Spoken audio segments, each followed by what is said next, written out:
Hello friends, आप सभी का स्वागत है। आज हम बात करने वाले हैं how to be discipline by Sheldon how book के बारे में। ठंडी सर्दियों की शाम थी। ऋतिक, जो कि दिल्ली के एक छोटे से फ्लैट में अकेला रहता था, अपनी जिंदगी से परेशान था। उसकी नौकरी बस ठीक ठाक चल रही थी, लेकिन अंदर से उसे लगता था कि वो अपनी जिंदगी में कुछ बड़ा नहीं कर रहा। अक्सर वो सोचता कि आखिर उसे चाहिए क्या। एक रात जब वो यूं ही बेड पर पड़ा मोबाइल स्क्रॉल कर रहा था, उसकी नजर एक बुक रिव्यू पर पड़ी। किताब का नाम था हाउ टू बी डिसिप्लिन और लेखक का नाम था शेल डन। हाउ क्या फालतू टॉपिक है, उसने खुद से कहा, लेकिन अंदर कहीं उसे लगा कि शायद यही वो किताब है जिसकी उसे जरूरत है। उसने तुरंत किताब ऑनलाइन ऑर्डर कर दी। 3 दिन बाद किताब उसके हाथ में थी। ऋतिक ने सोचा, चलो देख ही लेते हैं, आखिर ये बुक इतनी पॉपुलर क्यों है। वो बुक लेकर अपने बालकनी में चला गया। ठंडी हवा चल रही थी और चाय का कप उसकी टेबल पर रखा था। उसने बुक खोली और पहला चैप्टर पढ़ना शुरू किया। पहले चैप्टर का नाम था सेट क्लियर गोल्स। किताब पढ़ते ही ऋतिक को ऐसा लगा जैसे कोई उसे आईना दिखा रहा हो। उसमें लिखा था स्पष्ट और प्राप्त करने योग्य लक्ष्य स्थापित करना अनुशासन का मूलभूत है। Goals provide direction and motivation making it easier to stay focus and measure progress. Hrithik को समझ नहीं आया कि ये इतनी सिंपल सी बात उसे अब तक समझ क्यों नहीं आई थी। वो अक्सर बड़े बड़े सपने देखता था, एक दिन अपनी कंपनी शुरू करूंगा या डिजिटल मार्केटिंग में एक्सपर्ट बनूंगा, लेकिन कभी उसने अपने गोल्स को डिटेल में प्लान नहीं किया था। उसने किताब के अगले पैराग्राफ पर नजर डाली। वहां लिखा था, if you don't know where you are going you'll never get there is. एक लाइन ने उसे झक छोड़ दिया। सही बात है, उसने सोचा, मैं हमेशा ये सोचता हूं कि कुछ करना है, लेकिन करना क्या है ये पता ही नहीं होता। उसने किताब को बंद किया और बालकनी से उठकर अंदर चला गया। उसने अपने रूम का सबसे शांत कोना चुना और अपनी नोटबुक लेकर बैठ गया।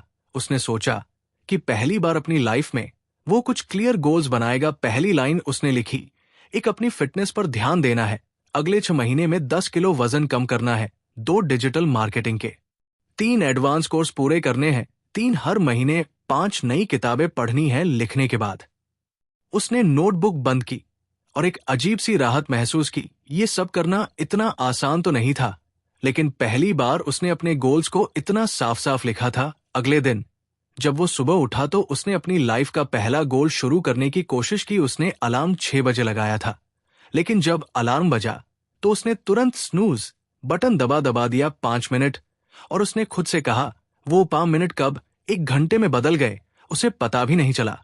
जब उसकी आंख खुली तो उसने दीवार घड़ी की और देखा 7 मिनट हो चुके थे। यार, आज भी नहीं हो पाया, उसने गुस्से में खुद से कहा। फिर उसे अपनी किताब की याद आई। उसने बुक निकाली और फिर से पहला पेज पढ़ा। उसमें एक लाइन थी, failure is a part of the process, don't be disc by small setbacks, focus on getting back on track. उसने मुस्कुराते हुए खुद से कहा, चलो ये तो किताब ने पहले ही समझा दिया था, कोई बात नहीं, कल से सही। उस शाम उसने एक और काम किया। उसने अपने रूम की दीवार पर एक बड़ा सा चार्ट लगाया और उसमें अपने गोल्स लिख दिए। उसके बगल में उसने छोटे छोटे बॉक्स बनाए। हर बार जब वो अपना कोई काम पूरा करता तो वो एक बॉक्स में टिक करता। धीरे धीरे अगले कुछ दिनों में उसने सुबह जल्दी उठने की आदत डालनी शुरू कर दी। वो पहली बार पार्क में जॉगिंग के लिए गया। पार्क में ठंडी हवा और भागते हुए लोगों को देखकर उसे महसूस हुआ कि उसे अपनी जिंदगी को लेकर सीरियस होना ही पड़ेगा। वापस आकर उसने किताब का अगला हिस्सा पढ़ा। वहां लिखा था, break your goals into smaller manageable steps, a big goal can feel overwhelming. उसने सोचा, उसने अपने फिटनेस गोल को छोटे छोटे टास्क में डिवाइड कर दिया। पहले हफ्ते सिर्फ 15 मिनट जॉगिंग करूंगा, दूसरे हफ्ते 20 मिनट, फिर धीरे धीरे किताब का पहला चैप्टर जैसे उसकी लाइफ का गाइड बन गया था। वो हर बार उसे पढ़ता और अपनी लाइफ में अप्लाई करने की कोशिश करता, लेकिन लाइफ इतनी आसान कहाँ होती है। एक दिन उसकी माँ का कॉल आया। उन्होंने कहा, तुमने पिछले 2 हफ्तों से फोन क्यों नहीं किया, हम यहाँ कितने पर है। ऋतिक को अचानक एहसास हुआ कि वो अपने गोल्स में इतना खो गया था कि उसने अपने परिवार से बात करना ही बंद कर दिया था।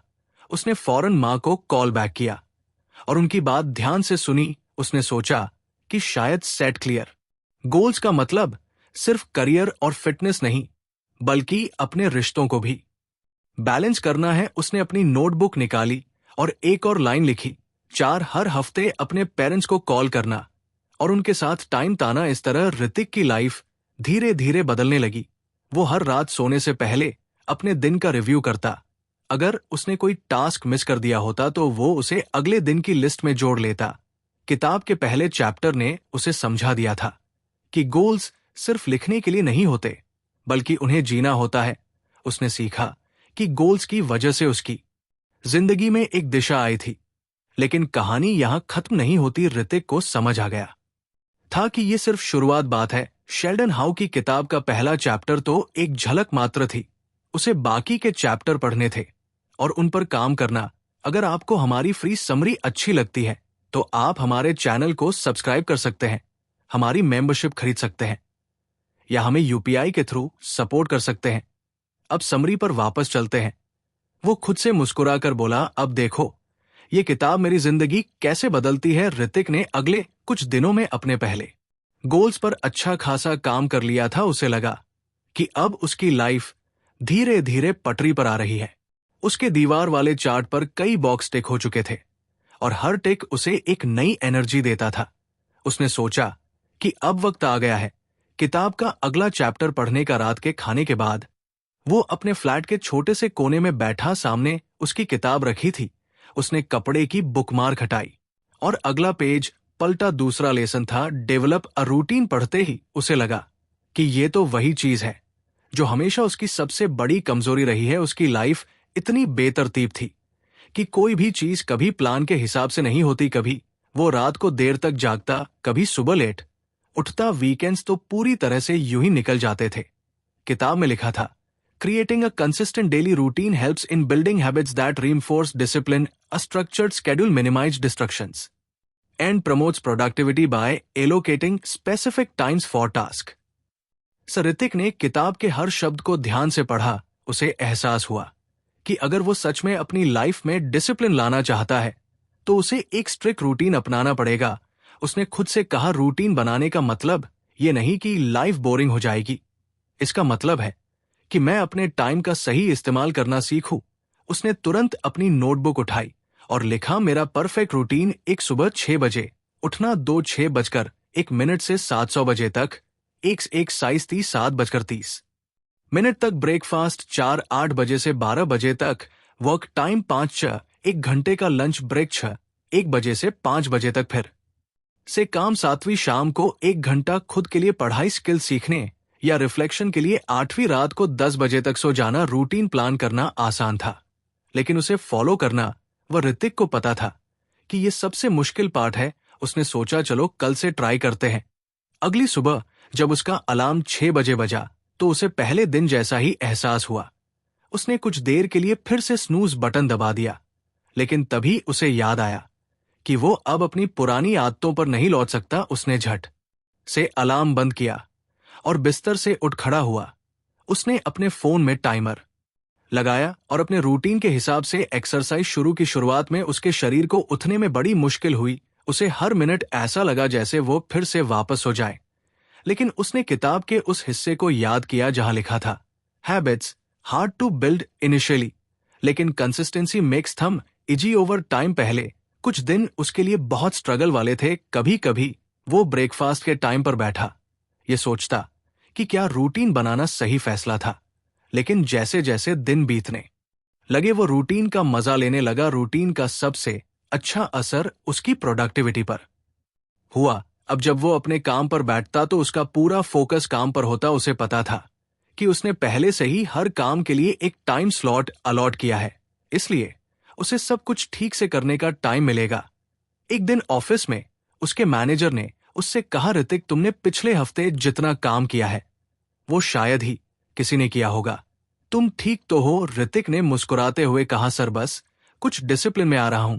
शाम को जब वो घर लौटा तो उसे एहसास हुआ कि रूटीन सिर्फ टाइम को मैनेज करने का तरीका नहीं है, ये लाइफ को बेहतर बनाने का जरिया भी है। उसने अपने खाली वक्त में नई किताबें पढ़नी शुरू की। वो हर दिन रात को सोने से पहले अपनी दिनचर्या का रिव्यू करता। लेकिन लाइफ इतनी सीधी नहीं थी।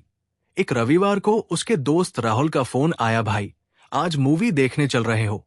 ऋतिक को कुछ कंफ्यूजन हुआ। मूवी का मतलब था कि उसका शाम का पढ़ाई का टाइम मिस हो जाएगा, लेकिन फिर उसने सोचा रूटीन का मतलब ये नहीं कि मैं अपनी लाइफ को एंजॉय करना छोड़ दूं, कभी कभी ब्रेक लेना भी जरूरी है।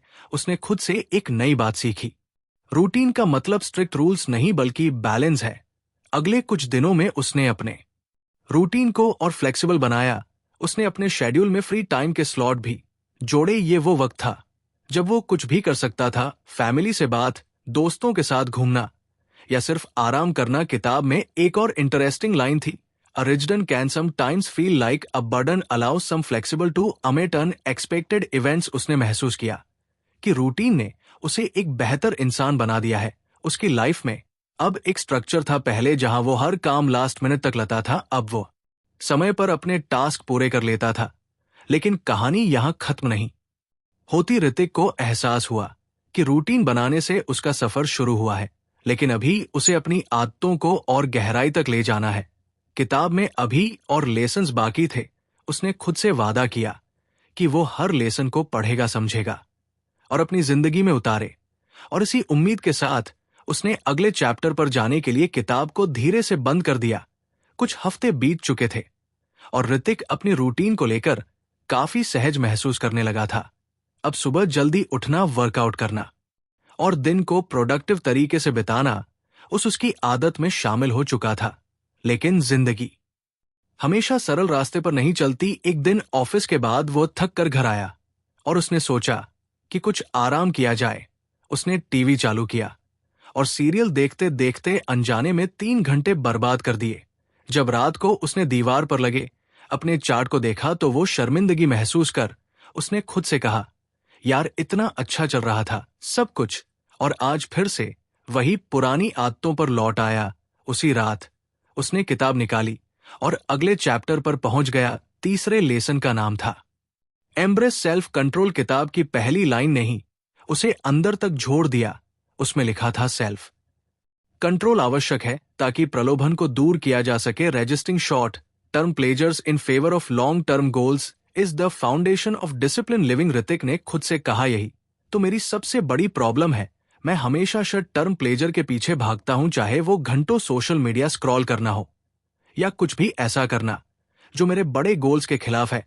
किताब में एक और इंटरेस्टिंग बात लिखी थी, distractions are everywhere and they often disguise themselves as harmless breaks but every small temptation adds up to derail your progress. Hrithik ने अगले ही दिन से अपने अंदर सेल्फ कंट्रोल लाने की ठान ली। उसने सबसे पहले अपने सबसे बड़े डिस्ट्रक्शन की पहचान जान की, उसका मोबाइल। उसने अपने फोन से सारी अनावश्यक एप्स डिलीट कर दी और स्क्रीन टाइम लिमिट सेट कर दी। उसने तय किया कि वो दिन में सिर्फ एक बार सोशल मीडिया चेक करेगा, वो भी सिर्फ 15 मिनट के लिए। पहले दिन ये करना उसके लिए बहुत मुश्किल था। कई बार उसका मन हुआ कि वो फोन उठाकर ये लाइन उसके लिए गाइड की तरह बन गई। उसने महसूस किया कि सेल्फ कंट्रोल लाने का मतलब ये नहीं है कि वो हर चीज से खुद को दूर कर ले। इसका मतलब यह है कि वो अपनी प्रायोरिटी को समझे और जो उसके गोल्स के खिलाफ है उसे ना कहना सीखे। कुछ दिन बाद एक और चुनौती उसके सामने आई। शनिवार की शाम उसके दोस्त उसे कॉल करके पार्टी के लिए बुला रहे थे। वो जानता था कि अगर वो गया तो पूरी रात पार्टी में निकल जाएगी और अगले दिन सुबह उठकर वर्कआउट करने का कोई चांस नहीं रहेगा।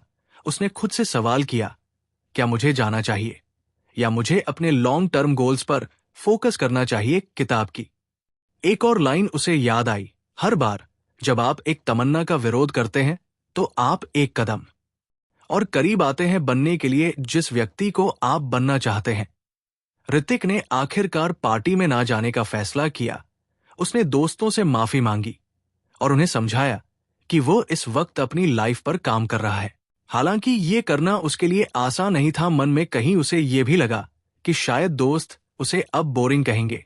लेकिन अगले दिन सुबह जब वो समय पर उठा और अपनी दिनचर्या फॉलो की तो उसे अपनी इस जीत पर गर्व महसूस हुआ। एक दिन जब वो शाम को किताब पढ़ रहा था, उसने उसमें लिखा देखा, discipline is choose between what you want now and what you want most. उसने महसूस किया कि सेल्फ कंट्रोल सिर्फ बड़ी चीजों में नहीं बल्कि छोटी छोटी आदतों में भी जरूरी है। उसने ठान लिया कि वो अपनी लाइफ के हर छोटे पहलू में इसे लागू करेगा। उदाहरण के लिए, जब वो ऑफिस में लंच के बाद मीठा खाने की आदत बना चुका था, उसने उसे छोड़ने का फैसला किया। पहली बार जब उसने अपने फेवरेट गुलाब जामुन को देखा और खुद से कहा, नहीं, ये मेरे फिटनेस गोल के खिलाफ है, तो उसे महसूस हुआ कि सेल्फ कंट्रोल कितना मुश्किल लेकिन जरूरी है। किताब में आगे लिखा था, the key to master self control is to remind yourself of your bigger goals whenever a temptation arises. Hrithik ने इस सलाह को अपने दिमाग में फिट कर लिया।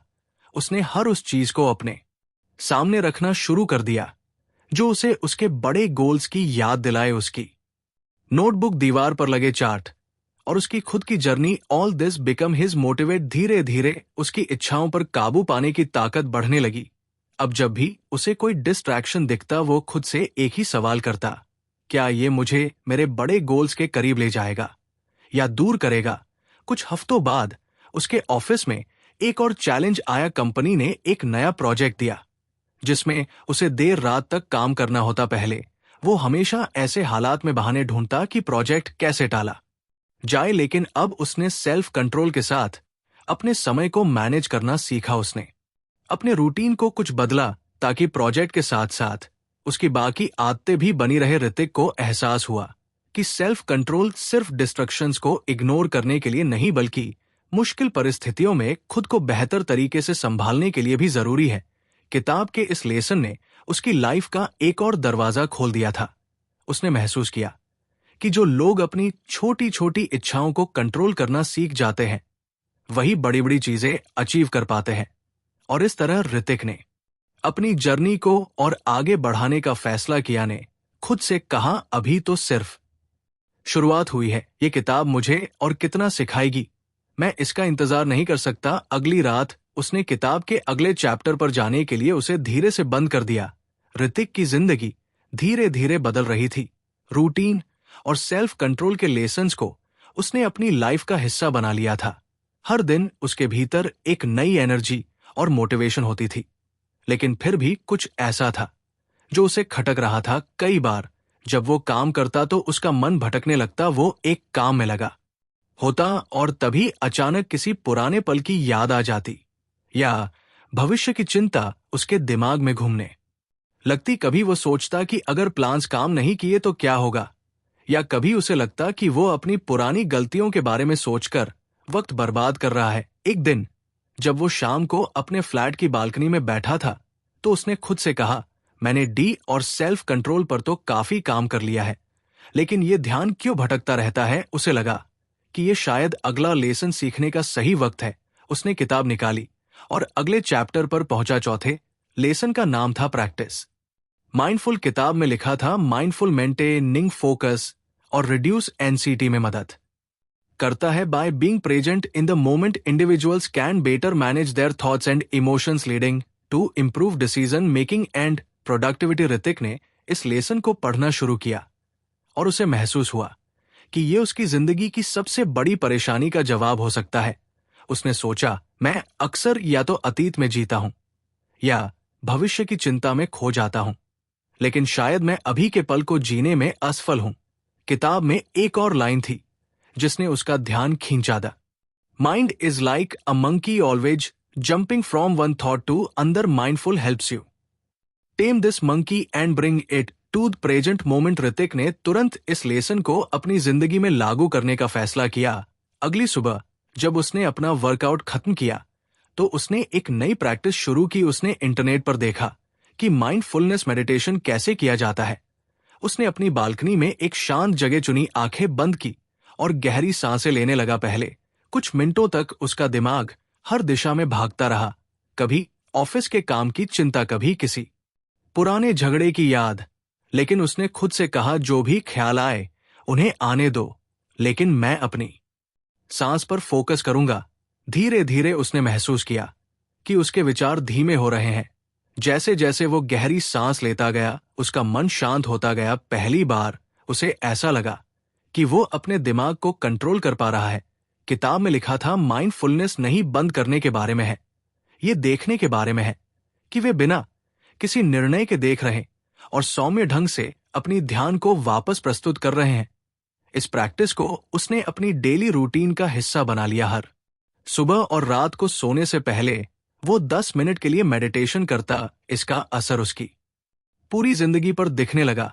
जब वो ऑफिस में काम करता तो अब उसका फोकस पहले से बेहतर था। अगर उसका ध्यान भटकता तो वो कुछ पल के लिए गहरी सांसें लेता और खुद को वापस काम पर फोकस करने के लिए तैयार करता। एक दिन ऑफिस में एक बड़ा प्रोजेक्ट मिला। टीम लीड ने सभी को बताया कि ये काम बहुत मुश्किल होगा और डेडलाइन भी कड़ी है। ऋतिक की टीम के लोग परेशान हो गए, लेकिन उसने खुद को शांत रखा। उसने अपनी माइंडफुलनेस प्रैक्टिस का इस्तेमाल किया। जब बाकी लोग घबराहट में इधर उधर बातें कर रहे थे, ऋतिक ने चुपचाप एक प्लान बनाया। उसने अपने हिस्से का काम छोटे छोटे हिस्सों में बांट लिया और हर दिन के लिए एक टास्क तय किया। उसकी शांत और व्यवस्थित अप्रोच देखकर टीम लीड ने उसकी तारीफ की। उसने किताब की एक और लाइन याद की, माइंडफुलनेस केवल आपको दबाव के बीच शांत रहने में मदद करती है, बल्कि आपकी सोच को स्पष्ट करने और बेहतर निर्णय लेने में मदद करती है। माइंडफुल का असर उसकी पर्सनल लाइफ पर भी हुआ। पहले जब वो दोस्तों के साथ होता तो अक्सर उसका ध्यान कहीं और होता था, लेकिन अब वो हर बातचीत में पूरी तरह मौजूद रहता। उसे एहसास हुआ कि जब आप अपने करीबी लोगों को अपना 100% ध्यान देते हैं तो रिश्ते भी मजबूत होते हैं। एक दिन उसने अपनी माँ को फोन किया। जब वो बात कर रही थी तो उसने खुद से वादा किया कि वो उनका हर शब्द ध्यान से सुनेगा। पहले जहां वह फोन पर सिर्फ हाँ ठीक है कहकर बात खत्म कर देता था, अब वो उनकी बातों पर प्रतिक्रिया देता और उनकी भावनाओं को समझने की कोशिश करता। माइंडफुल का सबसे बड़ा असर उसकी चिंता और तनाव पर हुआ। पहले वो छोटी छोटी बातों पर परेशान हो जाता था, लेकिन अब जब भी उसे तनाव महसूस होता, वो गहरी सांस लेकर खुद को याद दिलाता, मैं इस पल में हूं, अभी जो है वही सच है, बाकी सब मेरे दिमाग का खेल है। किताब में एक और लाइन थी जिसे उसने अपने वर्क स्पेस की दीवार पर लिख कर लगा दिया, the present moment is the only place where life truly exist and to live in it. धीरे धीरे माइंडफुल उसकी जिंदगी का हिस्सा बन गई। उसने महसूस किया कि इस एक प्रैक्टिस ने उसकी सोच, काम और रिश्तों में गहराई ला दी है।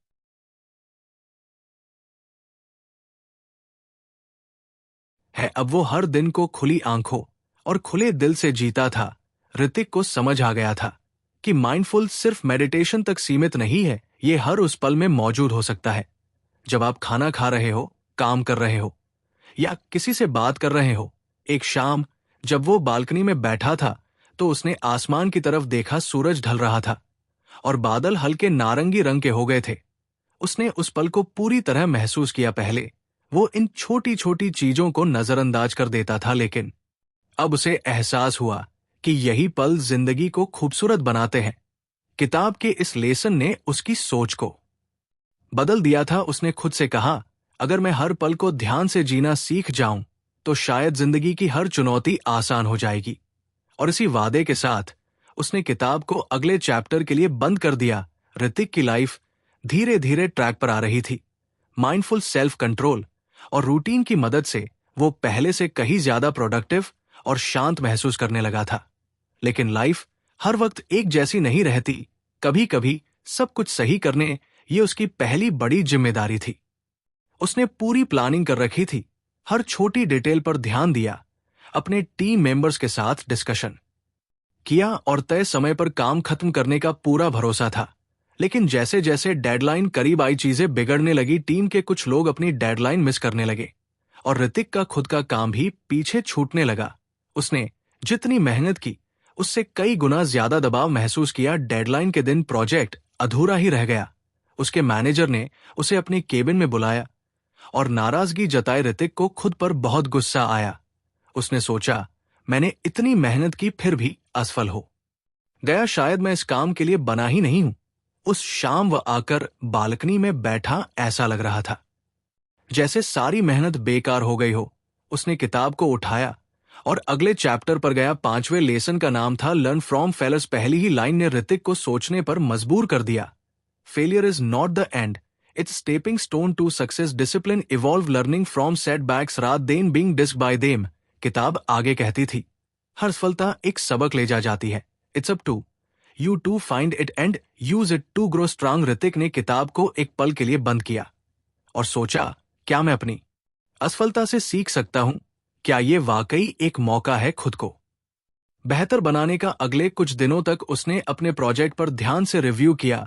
उसने सोचा कि क्या क्या गलत हुआ था। उसने पाया कि उसने कुछ छोटी छोटी गलतियों पर ध्यान नहीं दिया था। उदाहरण के लिए, टीम के साथ नियमित चेक इन करना भूल गया था और कई बार खुद ही काम संभालने की कोशिश की बजाय इसे सही तरीके से डेलीगेट करने के किताब में लिखा था। Failures often happen because of overlooked details. Reflect on your mistakes, not to blame yourself but to improve. Hrithik ने अपनी गलतियों को स्वीकार किया।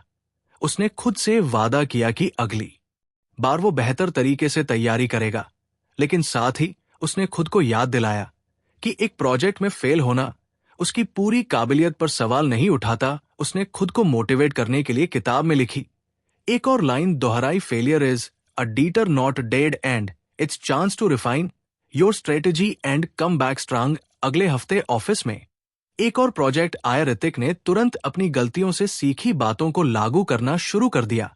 उसने टीम के साथ बेहतर कम्युनिकेशन बनाए रखा और हर छोटे मोटे प्रॉब्लम को शुरुआत में ही सुलझा लिया। धीरे धीरे उसे एहसास हुआ कि असफलता से डरने के बजाय उसे इसे एक चुनौती के रूप में देखना चाहिए। उसने महसूस किया कि हर असफलता के पीछे एक सीख छिपी होती है। एक और घटना ने उसे इस लेसन को और गहराई से समझने का मौका दिया। वो पिछले कुछ हफ्तों से सुबह जल्दी उठने की अपनी आदत को फॉलो कर रहा था, लेकिन एक दिन देर रात तक जागने के कारण वो सुबह उठने में फेल हो गया। उसने सोचा, क्या मैं फिर से अपनी पुरानी आदतों में लौट रहा हूं? पहले वो खुद को कोसता, लेकिन अब उसने किताब की सलाह को अपनाया। उसने खुद से कहा, यह सिर्फ एक दिन की बात है, मैं कल से फिर से अपनी रूटीन पर लौट सकता हूं। किताब में लिखा था, discipline is not about being perfect every day, it's about bouncing back after setbacks. उसने अगले दिन अलार्म बजने पर उठने का पूरा प्रयास किया और अपनी रूटीन को फिर से पकड़ लिया। ऋतिक ने महसूस किया कि असफलता से निपटने का सबसे अच्छा तरीका है उसे स्वीकार कर, उससे सीखना और आगे बढ़ना। उसने अपने चार्ट पर एक नया सेक्शन जोड़ा, सीखे गए पाठ। हर बार जब भी वह किसी चीज में फेल होता तो वो वहां लिखता कि उसने उस अनुभव से क्या सीखा। कुछ हफ्तों बाद ऋतिक के मैनेजर ने उसे बुलाया। उन्होंने कहा, ऋतिक, तुम्हारे काम में जबरदस्त सुधार आया है। वह प्रोजेक्ट जिसमें तुम फेल हुए थे, उसकी वजह से तुमने बहुत कुछ सीखा है और ये सीख तुम्हारे हर काम में दिख रही है। ऋतिक मुस्कुराया। उसने महसूस किया कि असफलता उसे तोड़ने के बजाय उसे मजबूत बना रही थी। किताब में एक और बात लिखी थी, resilience is built through failures, the more you face setbacks the strong you become. इस लेसन ने ऋतिक की सोच को पूरी तरह बदल दिया था। अब जब भी उसे किसी काम में असफलता मिलती तो वो घबराने या निराश होने के बजाय खुद से पूछता, इससे मुझे क्या सीखने को मिला? एक दिन जब वो अपने फ्लैट में बैठा था, उसने अपने पुराने दोस्तों को याद किया। वो दोस्त जो उसे कभी कभी लूजर कहकर चिढ़ाते थे जब वो किसी काम में फेल हो जाता था, लेकिन अब वो जानता था कि फेल होना कमजोरी नहीं है। उसने खुद से कहा, फेल होना जरूरी है, बिना फेल हुए मैं कभी सीख ही नहीं पाता। उस शाम उसने किताब को फिर से खोला।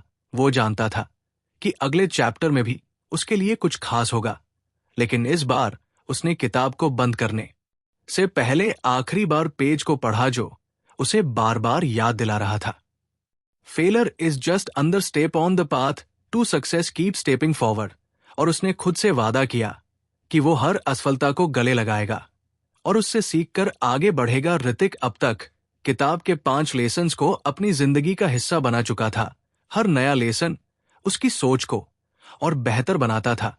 उसने खुद को बहुत बदलते हुए देखा था। पहले जो आदमी हर छोटी असफलता पर खुद को दोषी ठहरा था, वो अब खुद को सिखा चुका था कि गिरना जरूरी है और गिरकर उठना उससे भी ज्यादा। लेकिन अभी उसकी यात्रा पूरी नहीं हुई थी। किताब के आखिरी चैप्टर ने उसकी उत्सुकता को बढ़ा दिया।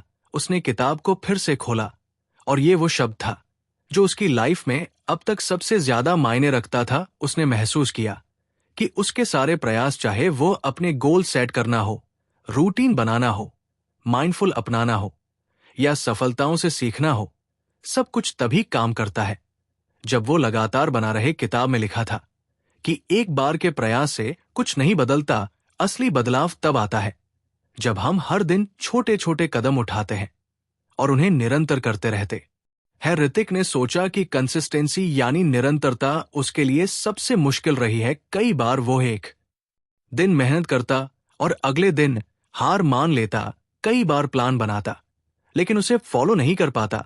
उसे समझ आया कि शायद यही कारण था कि उसके कई सपने अधूरे रह गए थे। किताब में लिखा था, motivation gets you started but consistency keeps you going even on days when you don't feel like it showing up matters the most. Hrithik ने गहरी सांस ली।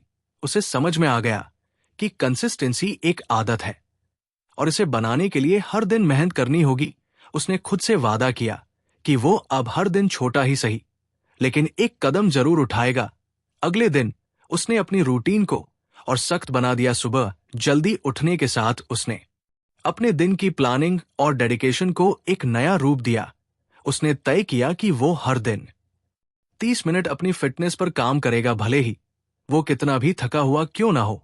उसने अपने काम में भी एक टाइम टेबल बनाया ताकि वो किसी भी डेडलाइन को मिस ना करे। शुरुआत में ये आसान नहीं था। कई बार ऐसा हुआ कि उसकी सुबह की अलार्म बजने के बाद वह बतर में ही पड़ा रहा। कई बार ऐसा हुआ कि वर्कआउट के लिए तैयार होते वक्त उसे बहाने सूझने लगे, लेकिन हर बार उसने खुद को याद दिलाया, कंसिस्टेंसी सबसे जरूरी है। अगर आज हार मान ली तो कल ये और मुश्किल हो जाएगा। धीरे धीरे उसने महसूस किया कि ये छोटे छोटे कदम उसे एक नई दिशा में ले जा रहे हैं। एक दिन ऑफिस में उसके मैनेजर ने उसे एक बड़ा प्रोजेक्ट दिया। ये वही तरह का प्रोजेक्ट था जिससे कुछ महीने पहले वो फेल हो चुका था, लेकिन इस बार उसके अंदर डर के बजाय आत्मविश्वास था। उसने खुद से कहा, इस बार मैं अपने प्लान को सिर्फ बनाऊंगा नहीं बल्कि उसे लगातार फॉलो भी करूंगा। ऋतिक ने काम की शुरुआत छोटे छोटे हिस्सों में बांटकर की। उसने अपनी टीम के साथ नियमित मीटिंग्स रखी और हर किसी के काम का फीडबैक लिया। उसने खुद के लिए एक टाइम टेबल बनाया और हर टास्क को समय पर पूरा किया। जब भी उसका ध्यान भटकता या उसे थकान महसूस होती तो वो गहरी सांस लेकर खुद से कहता, बस एक और कदम, बस एक और कोशिश। धीरे धीरे उसका काम समय पर और बिना किसी बड़ी गलती के खत्म होने लगा। उसकी टीम के लोग भी उसकी कंसिस्टेंसी से प्रेरित थे। डेडलाइन के दिन प्रोजेक्ट पूरा हो गया और उसका मैनेजर उसकी मेहनत और लीडरशिप की तारीफ करते नहीं थका। ऋतिक को एहसास हुआ कि कंसिस्टेंसी का असर सिर्फ उसके काम तक सीमित नहीं था, ये उसके हर पहलू में झलक लगा। उसने अपनी फिटनेस पर भी इसी तरह काम करना जारी रखा। पहले जहां वो सिर्फ कुछ दिनों तक एक्सरसाइज करता था और फिर छोड़ देता था, अब वो हर दिन 30 मिनट खुद को समर्पित करता। उसका शरीर और मन दोनों पहले से ज्यादा मजबूत और ऊर्जावान महसूस करने लगे। ऋतिक ने देखा कि कंसिस्टेंसी सिर्फ बड़ी बड़ी चीजों में नहीं बल्कि छोटी छोटी आदतों में भी असर डालती है। उसने ये भी तय किया कि हर रात सोने से पहले वो किताब पढ़ेगा, भले ही सिर्फ एक पन्ना क्यों ना हो। एक दिन जब वो अपने पुराने दोस्तों से मिलने गया तो उन्होंने कहा, तू बहुत बदल गया है ऋतिक। पहले तुझे हर छोटी बात पर चिंता होती थी और अब लगता है जैसे तुझे सब कुछ संभालना आता है। ऋतिक ने मुस्कुराते हुए कहा, यह बदलाव धीरे धीरे हुआ है। मैंने बस हर दिन छोटा सा कदम उठाया और कंसिस्टेंसी बनाए रखी। उसने अपने दोस्तों को किताब के लेसन्स के बारे में बताया। उसने कहा, कंसिस्टेंसी का मतलब है कि तुम हर दिन अपने आप से एक वादा निभाओ। ये जरूरी नहीं कि तुम हर दिन परफेक्ट रहो, बस जरूरी है कि तुम हर दिन कोशिश करते रहो। उस रात जब वो घर लौटा तो उसने किताब का आखिरी पन्ना पढ़ा। उसमें लिखा था, discipline is not the goal, it's the journey. Keep going and you will find that success become a habit not a destination. Hrithik ने किताब को बंद किया। उसने महसूस किया कि उसकी जिंदगी अब बदल चुकी थी, लेकिन उसने ये भी समझा कि ये सफर कभी खत्म नहीं होगा। हर दिन एक नई चुनौती होगी, एक नई सीख होगी और एक नया मौका होगा खुद को बेहतर बनाने का। उसने किताब को अपनी टेबल पर रखा और खिड़की से बाहर देखा। चांद की रोशनी उसके कमरे को हल्का सा रोशन कर रही थी। उसने गहरी सांस ली और खुद से वादा किया कि वह इस सफर को कभी नहीं छोड़ेगा, क्योंकि अब उसे पता था कि असली खुशी किसी मंजिल तक पहुंचने में नहीं बल्कि उस सफर को पूरी ईमानदारी और मेहनत से जीने में है। और यहीं से ऋतिक की कहानी खत्म नहीं हुई, ये तो बस एक नई शुरुआत थी। तो फ्रेंड्स, ये थी हमारी आज की बुक समरी। आपको कैसी लगी कमेंट करके जरूर बताएं। और धन्यवाद आपका समरी एंड तक सुनने के लिए।